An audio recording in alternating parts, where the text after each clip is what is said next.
agradezco la invitación para participar el día de hoy con ustedes en este evento tan importante, dado que están en un proceso de incorporación de un nuevo modelo curricular. Realmente ubicar en esta época al currículum implica tomar en cuenta las diversas exigencias y modificaciones de los planes de estudio que se han generado a partir de una serie de demandas explícitas por parte de diversos organismos, tanto nacionales como internacionales, lo que ha significado la necesidad de generar nuevos perfiles, de configurar nuevos perfiles profesionales que traten de dar respuesta a estas exigencias y demandas, por un lado del mercado de trabajo, pero también a las exigencias y demandas del desarrollo de la disciplina y de la profesión, lo cual nos lleva a hacer una serie de planteamientos que debemos de tomar en cuenta. Bueno, también estamos inmersos en un sistema de acreditación y certificación de programas educativos y de competencias académicas o laborales de nuestros egresados. La década de los 90 se constituyó en la era de la evaluación por excelencia a nivel mundial y algunos autores señalan que va de la mano con este cambio de sentido y de responsabilidad del Estado. Se transita de un Estado benefactor a un Estado evaluador, en donde se tienen que evaluar todos los programas, las instituciones, los profesionistas, los trabajadores, con la finalidad de garantizar la eficiencia y calidad de todos los actores y de todas las instituciones. Por lo tanto, nosotros vemos cómo este pensamiento también está presente en las instituciones educativas.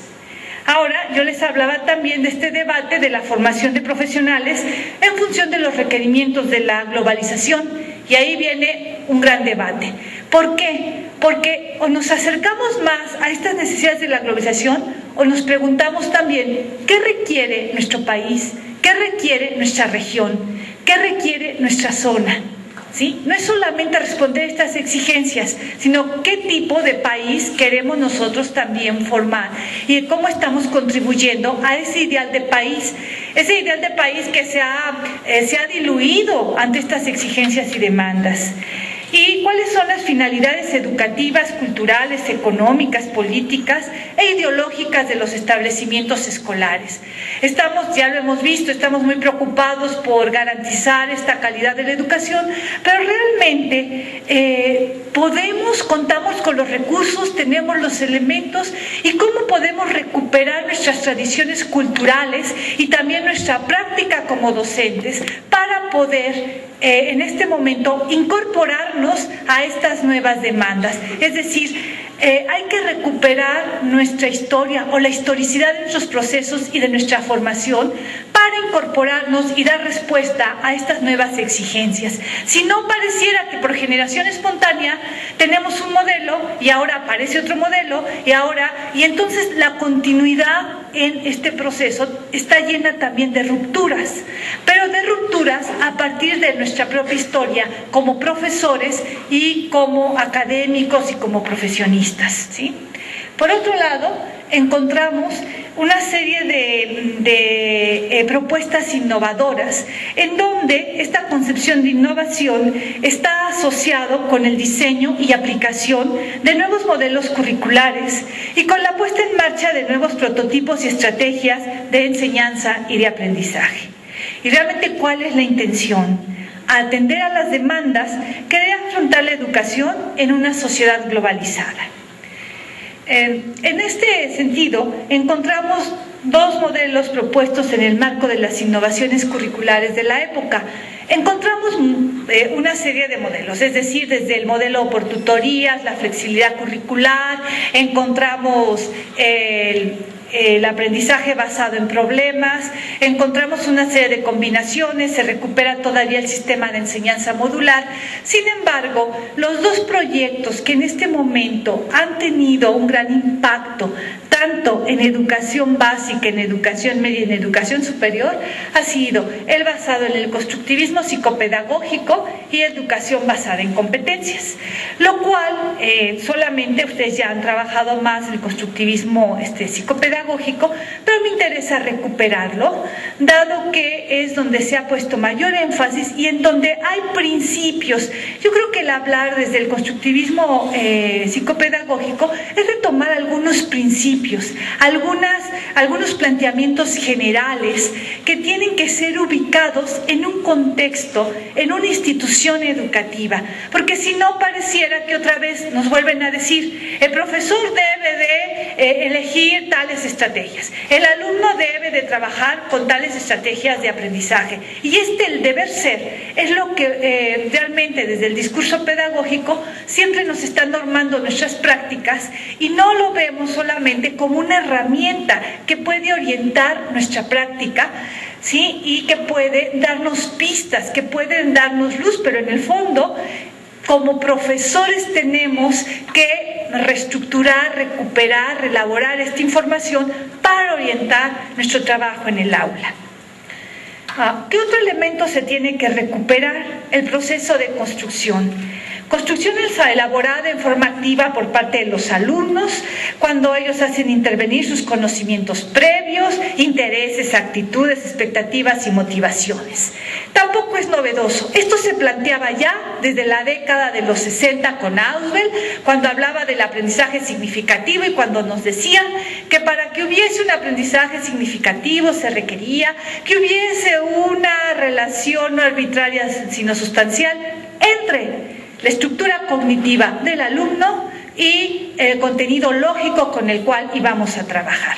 Todo esto para decirnos que hay que recuperar la información que tiene el alumno, los conocimientos previos, pero los conocimientos previos tanto teóricos, procedimentales, actitudinales, como aquellos que se generan en su cultura, en su espacio, en su región. De tal manera que, otra vez, ubiquemos, contextualicemos estos principios. Bueno, realmente lo que se busca es que converjan tanto los aspectos motivacionales del alumno y con este tipo de contenidos que nosotros queremos propiciar que los sujetos se apropien de ellos, ¿sí? Entonces, este proceso de enseñanza, aprendizaje y evaluación tiene que ver con esta construcción de significados, ¿sí?, en sentido dinámico, y además poder identificar los progresos, las dificultades, sus bloqueos, sus retrocesos. Se ha perdido la idea de que del error también se aprende, ¿sí? Esto era muy importante. Los piagetianos de corazón trabajaban los textos de Piaget donde se hablaba de que aprendemos de los errores. Pero ahora, en este énfasis de la calidad y de la competencia, el error se vive como una desventaja, se vive como una imposibilidad de estar al mismo nivel que el otro. No se trata de que estemos buscando siempre los errores o enseñando errores, sino que del error del estudiante recuperarlo también como una estrategia para que el alumno pueda avanzar, se dé cuenta, tome conciencia, ¿sí? Yo creo que a veces nos caía muy gordo cuando nosotros, bueno, de mi generación, ¿verdad? No nosotros, de mi generación, nos marcaban, por ejemplo, que nos equivocábamos en un acento y que entonces los marcaban con rojo, que actualmente sería toda una causa de discusión, porque hasta los derechos del niño nos los prohibirían, ¿no? Pero sin embargo, el conocer y el detectar dónde está el error y cómo poder avanzar en el siguiente texto al no cometer el mismo error, nos permitía visualizarlo, ¿sí? Y aprendíamos. Habría que buscar formas distintas, efectivamente, no podemos quedarnos con estos ejemplos, pero sí del error nosotros íbamos avanzando, ¿sí? O cuando se retroalimentaba, uno tenía una baja calificación y se le explicaba por qué no había contestado adecuadamente una pregunta o qué faltaba, ¿sí? Y entonces para la siguiente uno mejoraba, ¿no? Y entonces así uno puede ir aprendiendo en todos los ámbitos, no nada más en cuanto a contenidos teóricos, en cuanto a contenidos metodológicos, cuando a veces se nos enseñaba a hacer una ficha bibliográfica y entonces nos decían, te faltó poner la fecha, te faltó poner la editorial. Bueno, para la siguiente colocábamos la fecha y la editorial, es decir, más como un proceso. Estos ejes articuladores, lo voy a pasar, tenemos en primer lugar que necesitamos fomentar una cultura democrática tanto en la selección y organización de los contenidos como la forma de trabajarlos y la forma de evaluarlos. ¿Qué significa esto? A partir de un currículum, de un plan de estudios que establece el tipo de contenidos que se va a trabajar, a veces también es importante preguntarle a los estudiantes cómo podrían o qué propuestas ellos harían para trabajar ese tipo de contenidos. ¿Cómo podrían, de qué manera quisieran ser evaluados y establecer con ellos un compromiso? Esto es muy importante porque cuando se establecen las reglas del juego en el aula también y los estudiantes participan en ella, permite establecer un compromiso, ¿sí? Un compromiso horizontal, es decir, que el estudiante se comprometa con el trabajo que se está diseñando. Por lo tanto, los modelos curriculares en la actualidad incorporan tanto objetivos generales, la estructura curricular elegida y la propuesta didáctica, los diferentes tipos de contenidos que ya hemos mencionado, un conjunto de capacidades, habilidades y competencias que los alumnos deben adquirir, desarrollar y demostrar a lo largo de su formación. Pero es muy interesante decir, vamos a desarrollar competencias. ¿Cómo vamos a enseñar competencias? ¿Cómo vamos a detectar que el alumno está desarrollando esa competencia y cómo vamos a evaluar esas competencias? ¿Sí? Ahora, todo ello está atravesado por una serie de indicadores que se están trabajando en la actualidad, como son los de vigencia, cobertura, congruencia y relevancia, que tienen que ver con ¿estos contenidos son pertinentes o no son pertinentes? ¿Realmente en el curso que estamos nosotros trabajando se está realmente en este momento cubriendo estos objetivos y se están alcanzando aquello que nosotros hemos planteado? Es congruente en dos sentidos. Se está desarrollando en función de los conocimientos previos que ya tiene el alumno y estamos siendo congruentes en todo el proceso y son relevantes los contenidos, los ejemplos, las estrategias a partir de este proyecto educativo. ¿Qué significa evaluar correctamente las capacidades? ¿Sí? Bueno, a partir de estos contenidos conceptuales, procedimentales y actitudinales, así como su aplicación en diferentes contextos. Esta búsqueda de que estos contenidos puedan ser aplicados en distintos contextos.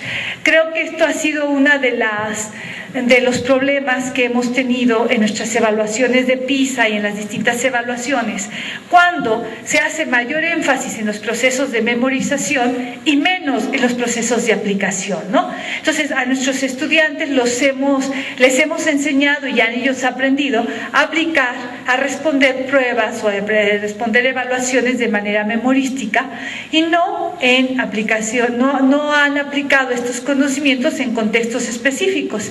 Y esto es tan concreto como cuando un estudiante va al mercado, ¿verdad?, con su mamá o va a comprar algo en una tienda, dice, a ver, le dice la mamá, a ver, ahora sí, a ver, tú haz la suma, haz la resta, haz aquello. Y entonces dice, eso no me lo enseñó la maestra, ¿sí?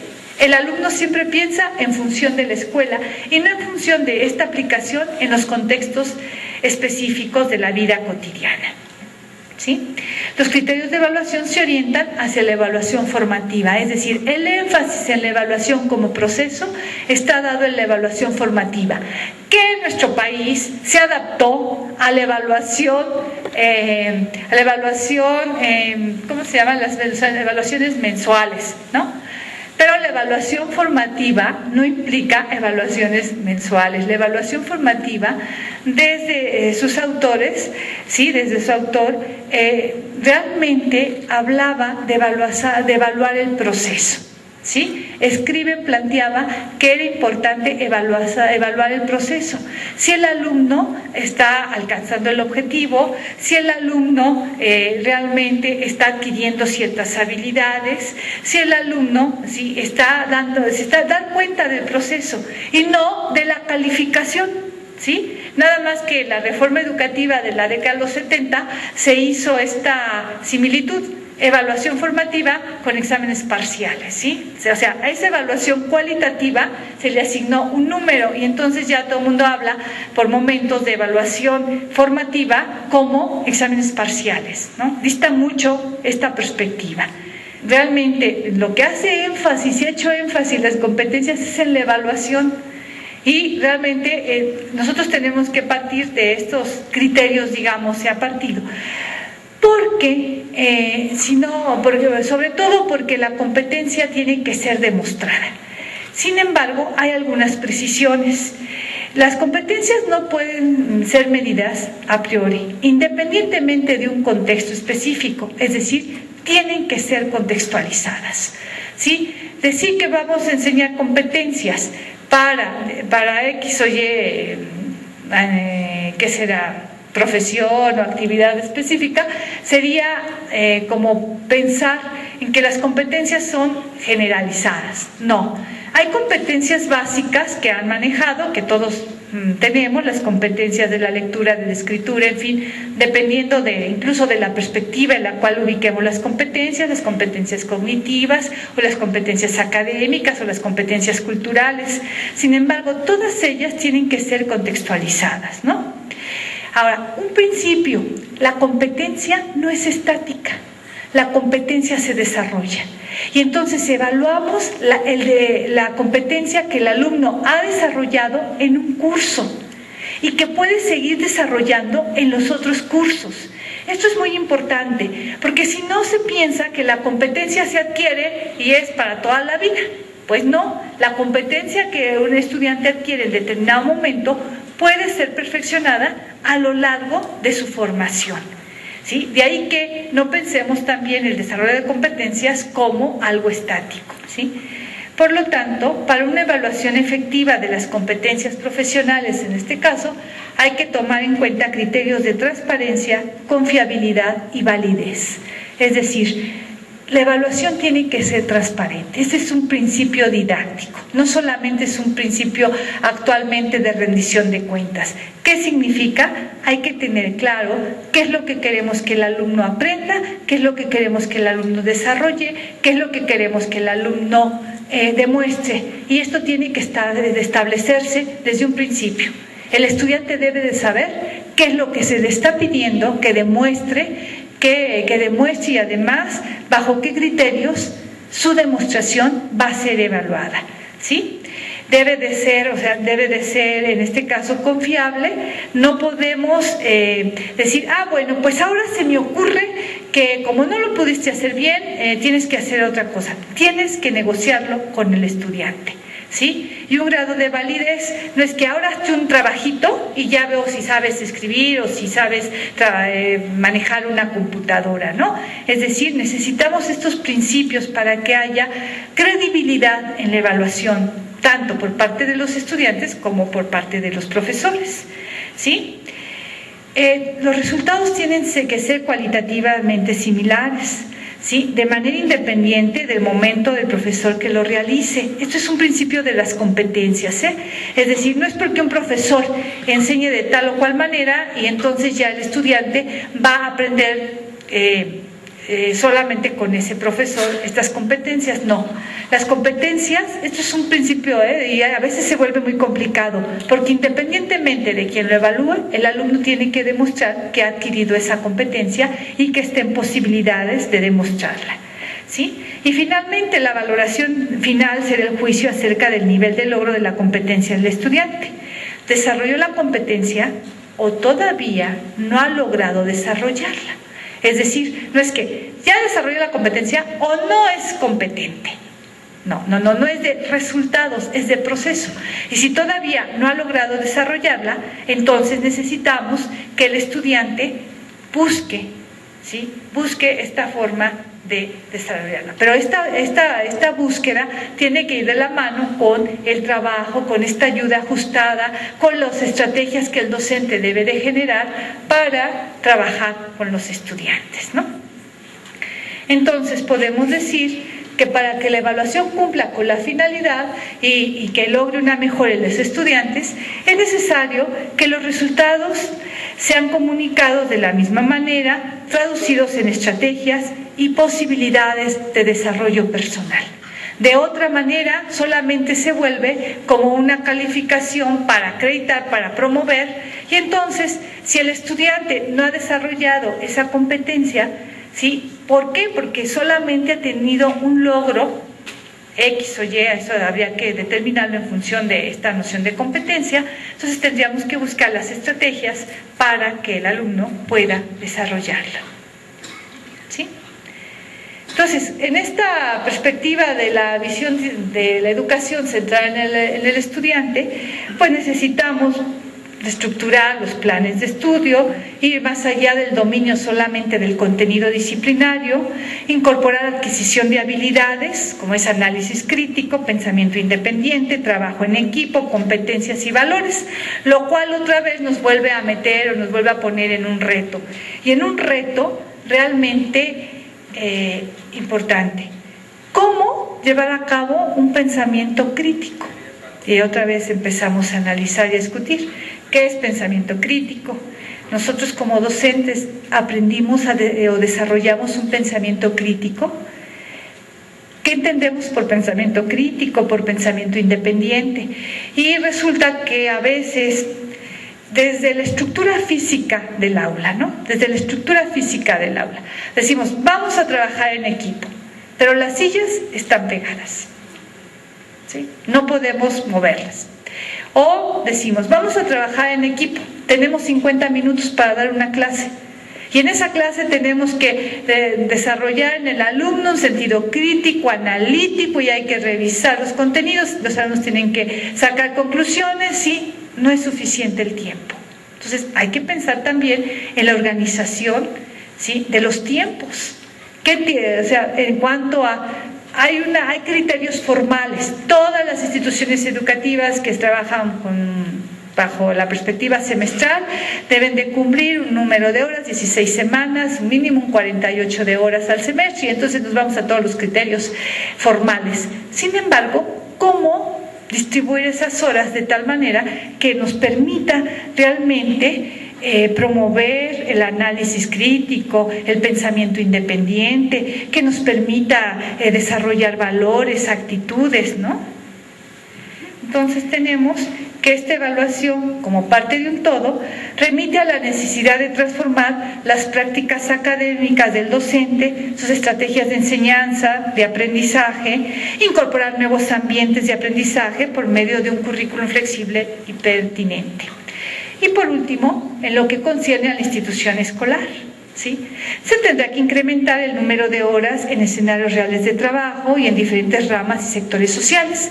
Vamos, estamos hablando de currículum en competencias, de currículum basado en capacidades. Esto no quiere decir que todos los currícula tengan que hacer esto, sino que dependiendo del proyecto tendríamos que buscar la pertinencia de ampliar el número de horas en escenarios reales, y que las prácticas no se piensen las prácticas de los estudiantes o el practicum como se le denomina ahora, como la aplicación mecánica de lo que vemos en teoría, ahora lo vamos a ir a aplicar en los escenarios reales o en las prácticas, como dicen los muchachos.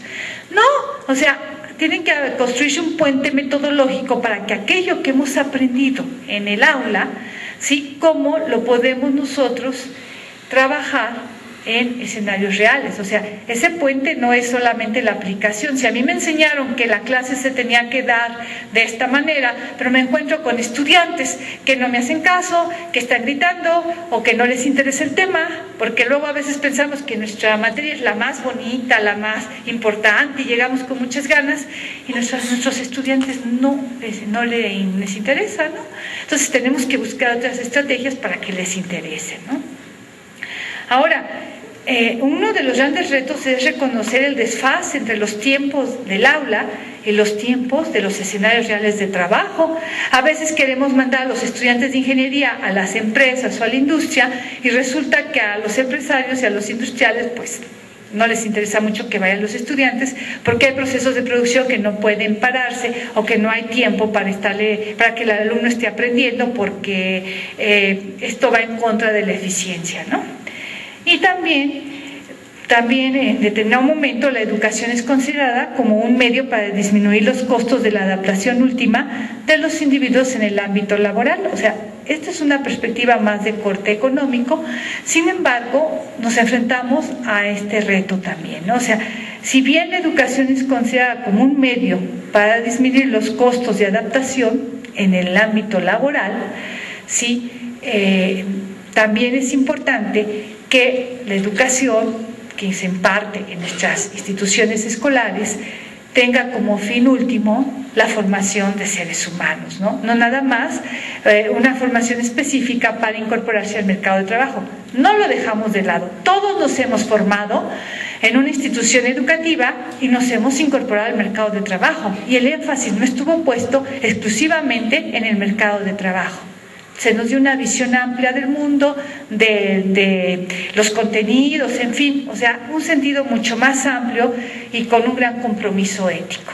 Bueno, pues muchas gracias. Los niveles de conocimiento propuestos cuando Bloom hace su clasificación de verbos a utilizar para elaborar objetivos, ¿siguen siendo adecuados? Sí.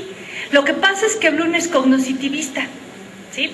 Y nada más nos enseñaron la taxonomía de Bloom para utilizarlo como verbo, ¿sí? Para elaborar objetivos, pero no se nos explicó que lo que planteaba Bloom era un proceso de construcción y no solamente la utilización de los verbos como acciones concretas a realizar, ¿sí? Esto, bueno, evidentemente hay que contextualizarlo. Esto fue en la década de los 70 cuando se aparece Bloom y entonces la tecnología educativa tenía que recuperar una serie de taxonomías porque todo tenía que ser clasificado y además se tenían que obtener resultados específicos y entonces se nos presenta Bloom como la taxonomía y no estudiamos el libro de Bloom donde se nos habla de este proceso, de esta necesidad de un aprendizaje, de la construcción de un aprendizaje significativo. Sigue siendo vigente su propuesta, su taxonomía, sus verbos, pero no la forma como los utilizamos en sentido de solamente como resultado y no como proceso, ¿sí? En el conductismo se demostraba la adquisición de un conocimiento al realizar una actividad específica. En el constructivismo no se debe demostrar de la misma forma. Los dos hablan de la demostración. El conductismo le interesa el resultado. Tú llegaste a esto, ¿sí? Es, bueno, acreditaste o no acreditaste, pasaste o no pasaste, aprendiste o no aprendiste. En el constructivismo adquiriste ya un conocimiento o todavía no lo has adquirido. Es un proceso, ¿sí? Y el resultado, o sea, vas a llegar a un resultado, pero hay que dar cuenta de todo el proceso y de la necesidad de ir apoyando al estudiante durante el proceso para llegar a un resultado, ¿sí? Sí, muy bien. Es difícil para un docente universitario, el inicio de su práctica docente, entender el proceso didáctico que requiere el modelo curricular, bajo el cual está formando profesionistas y profesionales, ya que no está familiarizado con los conceptos y su aplicación, dado que no tiene una formación normalista. ¿Qué le sugiere para mejorar su práctica docente tomando en cuenta, en beneficio del modelo curricular, la comprensión y aplicación del proceso didáctico? Bueno, evidentemente, miren, yo creo que cuando yo digo recuperemos nuestra experiencia, como docentes, recuperemos y cuestionemos también nuestra experiencia cuando en nuestro proceso de formación. Cuando nosotros iniciamos nuestra práctica como docentes, ¿sí?, recién egresados de alguna licenciatura, pues tratamos de hacerlo lo mejor, de acuerdo con el modelo de profesor que más nos gustó, ¿sí? Y esto es importante. Ahora, recuperar la experiencia y tener sesiones de discusión, de análisis, demás, con los compañeros en las áreas, en las líneas, no sé, hasta en las charlas de café. Creo que esas son las que funcionan más, ¿no?, en nuestras instituciones escolares, porque ahí le preguntamos al compañero qué hace o de qué manera ha llevado a cabo tal o cual proceso. Entonces, no nos perdamos en los conceptos, ¿sí? Me parece fundamental, pero también se ha privilegiado un manejo de tantos conceptos y ahora decimos el aprendizaje centrado en el estudiante y antes decíamos solamente aprendizaje porque partíamos de que todo plan de estudios está orientado al estudiante, ¿no? O sea, hay una serie de sutilezas. Yo creo que sería importante recuperar nuestra práctica y a partir de la práctica otra vez analizar el texto y decir, bueno, esto es posible, no es posible, o difiero con el autor porque en mi contexto, en esta situación, no lo puedo llevar a cabo, ¿no? Entonces, trabajemos los conceptos, pero como una herramienta, como un elemento, no porque diga Cole o porque diga Dewey o porque diga Piaget, así tiene que hacerse, ¿no?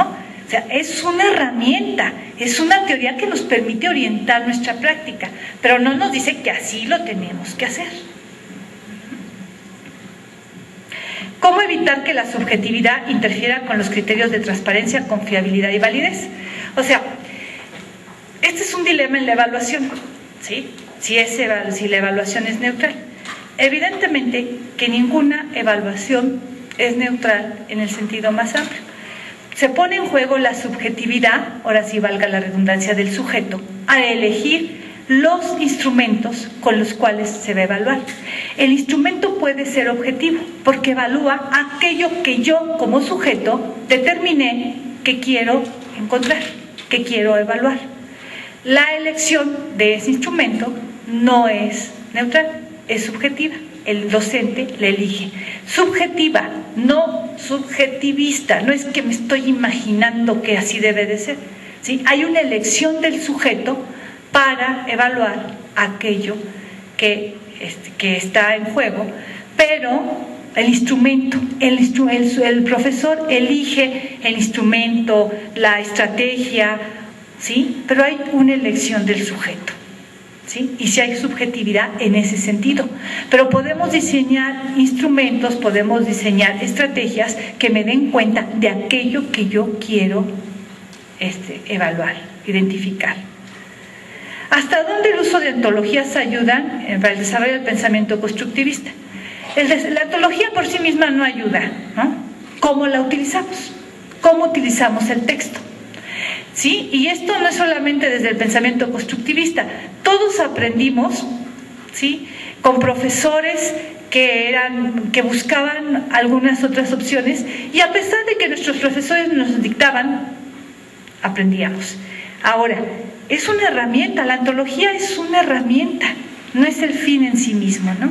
Igual puede ser un texto, o igual puede ser el PowerPoint, ¿no? No por utilizar el PowerPoint ya es un proceso constructivista, ¿sí? O no porque los alumnos ahora participen más, realmente están reflexionando, analizando. Yo les decía que era muy interesante, que ya hasta un poco en clase les hago bromas a los estudiantes y les digo, y ahora ya el profesor no repite y no repite lo que dice el texto. Ahora son los alumnos los que repiten y repiten exactamente lo que dice el texto. Cambiamos los roles. Entonces, ¿cómo buscar que no sea solamente esta repetición, ¿no? O sea, ¿cómo utilizamos la ontología? ¿Cómo utilizar el texto como pretexto para construir otro tipo de significados en los estudiantes? Si el objetivo es la aprehensión del conocimiento, ¿sí?, y los métodos de estudio todos llevan a la misma finalidad, aprender. ¿Por qué entonces inventar más estrategias que solo ocasionan confusión al momento de revisar y actualizar los planes y programas de estudio? No le demos más vuelta al asunto. Llevemos décadas inventando y no avanzamos, como si fuera novedad el constructivismo. Totalmente de acuerdo con ellos. No es novedad el constructivismo, no es novedoso. Se nos ha vendido como novedoso y no los hemos creído. Pero lo novedoso sería cómo nosotros lo hemos estado reelaborando y retrabajando en el aula. Eso sería lo novedoso y esas serían las prácticas que se estarían buscando.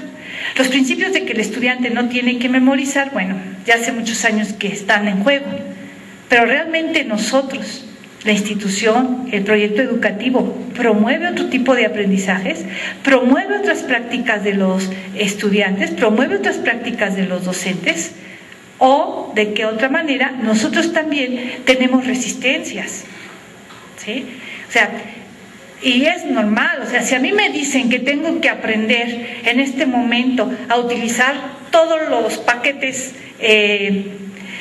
para la computadora, pues yo digo, pues sí, pero así como de lento aprendizaje les digo, ¿no? Así, ¿para qué? Si al fin que llega algún estudiante, un becario, y rápido me resuelve todo, ¿no? Ajá.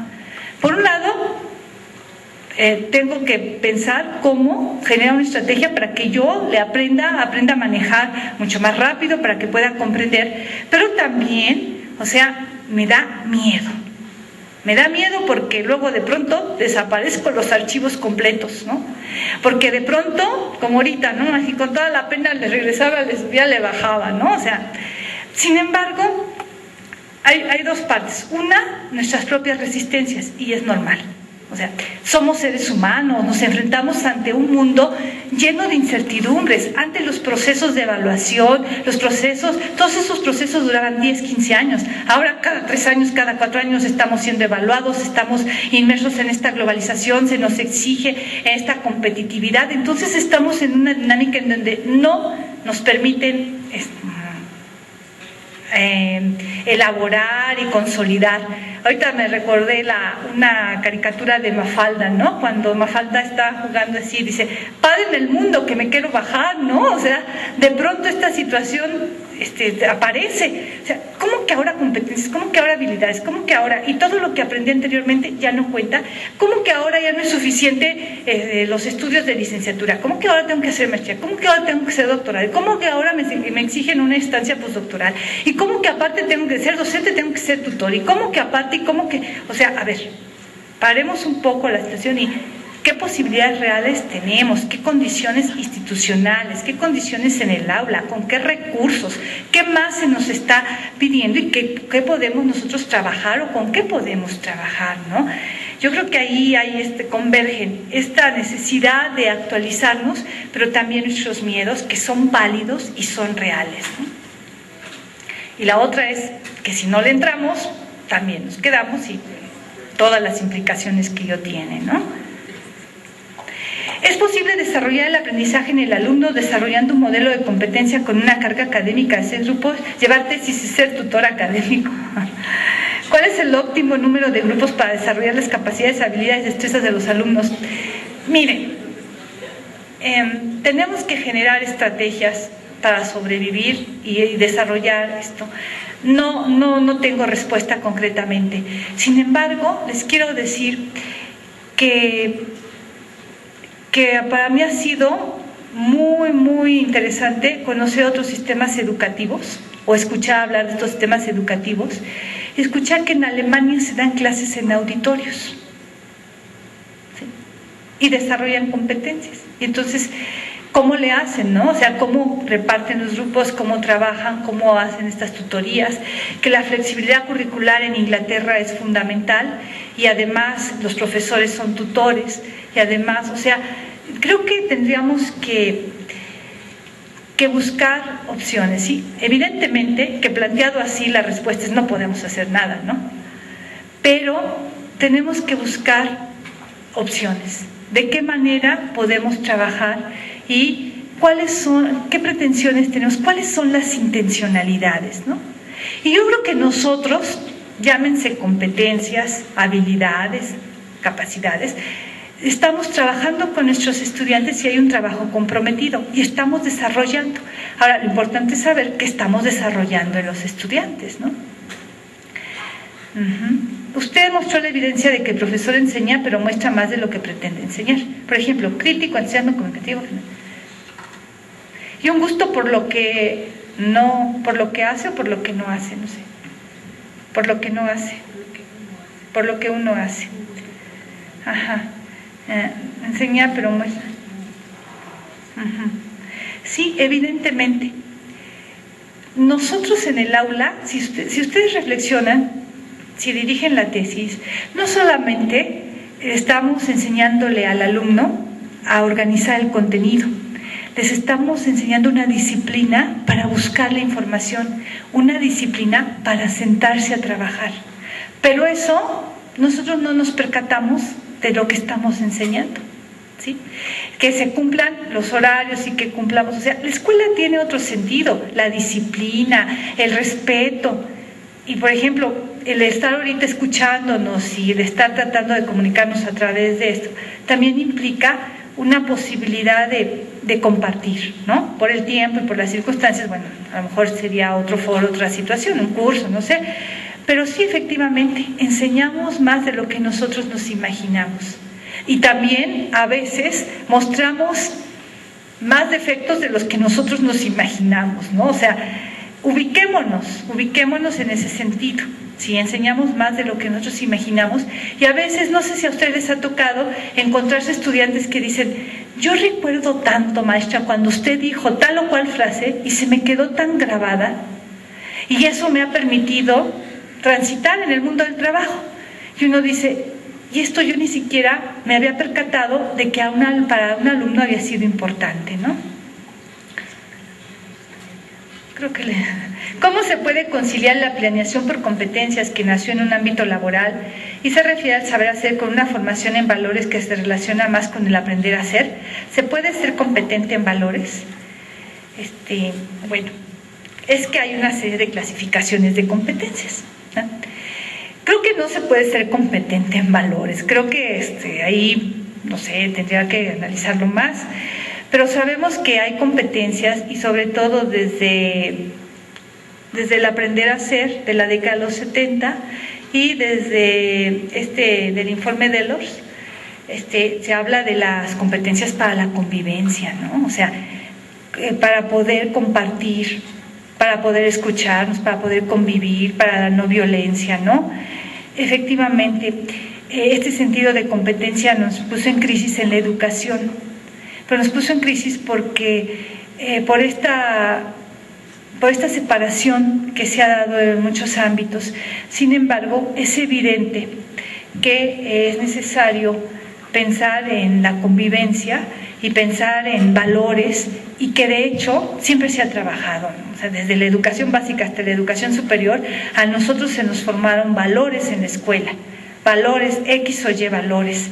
Ahora, pues habrá que también identificar qué tipo de valores estamos nosotros formando en la actualidad y qué tipo de valores se nos está exigiendo que propiciemos en los estudiantes.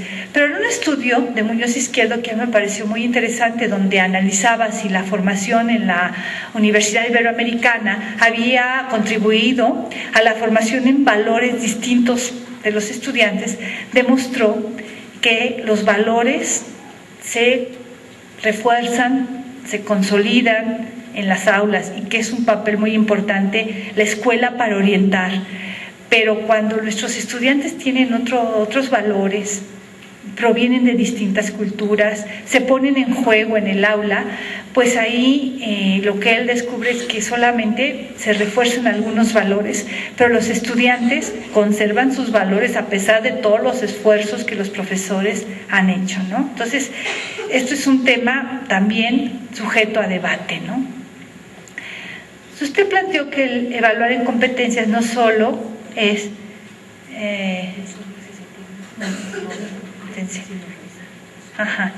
¿cómo evaluar o cuantificar el desempeño del proceso por parte del alumno sin caer? Competencia no la tiene. No se tiene que cuantificar, es decir, se evalúan los procesos, se evalúan el alumno está alcanzando a través de este trabajo, por ejemplo, elaboración de un ensayo. El alumno realmente está organizando el ensayo lógico, coherentemente, o todavía hay saltos en la estructura del ensayo. ¿Sí? Entonces, estamos hablando de este proceso, ¿no? ¿Sí? Sin embargo, hay profesiones que certifican por especialidades. Los médicos se certifican por especialidades. Y eso es el gremio, es la asociación, ya sea de cirujanos o de dermatólogos o de gastroenterólogos, que certifica las competencias de los médicos, ¿sí? Y hay criterios. Luego, o sea, los contadores necesitan certificarse cada número de años. Y en las profesiones por especialidades también se certifican, pero esto lo hacen los gremios, se certifican a las personas y se acreditan los programas o las instituciones, ¿sí? Bajo una lógica, ahora sí que del ISO 9000, ¿sí? O sea, que nosotros vemos cómo en los últimos años se ha impactado toda esta visión de la planeación estratégica, de la calidad y de todo a las instituciones educativas y a los profesionistas. Y les quiero decir que a nosotros también, de alguna manera, también nos evalúan nuestras competencias a partir de la productividad. Nuestras primas del desempeño tienen que ver con la productividad que nosotros tenemos, realizamos, y a través de nuestras evidencias, nuestros artículos, nuestras conferencias, ¿verdad?, nuestros trabajos, las tesis, y entonces vamos nosotros mostrando todas las evidencias de todo aquello que estamos realizando. Por favor, ¿nos puede recomendar bibliografía sobre las técnicas de evaluación alternativa? Sí, hay varios. Está un libro que se llama de Pedro Ahumada, Evaluación Auténtica, que está en Paidós, que está como muy novedoso. Y está la revista de perspectivas chilena, la perspectivas docentes en Chile. Está el trabajo de Frida Díaz Barriga, el que habla sobre cognición situada, su último libro, y ahorita les voy a decir otro. Esto también lo pueden ver en parte, algunas referencias en el trabajo que envié para la publicación, también va a estar, no sé, en la página. Y está un libro que a mí me pareció excelente, que da la perspectiva amplísima desde la evaluación y todo, es de Mateo, Joan Mateo, La evaluación del aprendizaje de los alumnos. El libro se llama La evaluación educativa, su práctica y sus metáforas. Es del 2000, es un libro que se encuentra, curiosamente es un libro muy trabajado, muy conocido, pero uno va rastreando ahí sobre la evaluación alternativa, la auténtica y todo esto. Entonces vamos cruzando, y si quieren en internet pongan evaluación auténtica, ¿no? Búsquenlo en un de estos buscadores, e inmediatamente les aparece, y además cómo se evalúa un mapa conceptual. Ahora está de moda las rúbricas y los criterios para elaborar rúbricas, y entonces búsquenlo así, miren, de veras lo encuentran rápidamente. ¿Cuándo fue? En el 2004 que empezábamos a discutir, a debatir, todo casi estaba en inglés, luego empezamos a rastrear y nos dimos cuenta que sí había bibliografía en español, pero es algo que está ya en el mercado, digamos, ¿no? Ya lo pueden encontrar en los textos. El mismo libro de Frida Díaz Barriga, el de Estrategias Docentes para un Aprendizaje Significativo, hay una parte donde habla de esta evaluación alternativa, ¿sí? Pues si no hubiese ninguna otra pregunta, algún otro comentario.